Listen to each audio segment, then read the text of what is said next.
Tonight, Utah Lake algae situation has impacted many communities along the Jordan River, but tonight the advisory against using the water to irrigate vegetables and crops is being lifted. News specialist Sam Penrod joins us live now with the latest on that from Riverton. Sam, good news here.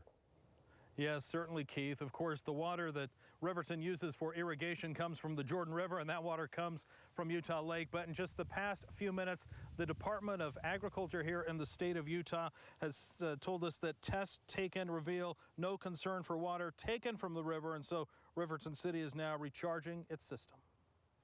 With concerns that the algae outbreak in Utah Lake was creating dangerous levels of toxins, a warning was issued about using water from the lake for irrigation.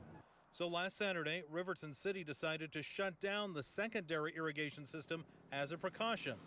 But after a hot week with lawns and gardens drying up, the city council held an emergency meeting today to reconsider the decision.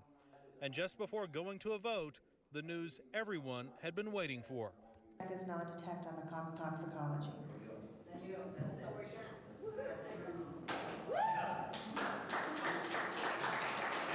The vote to turn Riverton's irrigation water back on was unanimous. Concern is what happens next. This doesn't mean that the problem of Utah Lake has gone away. This means that the problem of Utah Lake has not come to Riverton.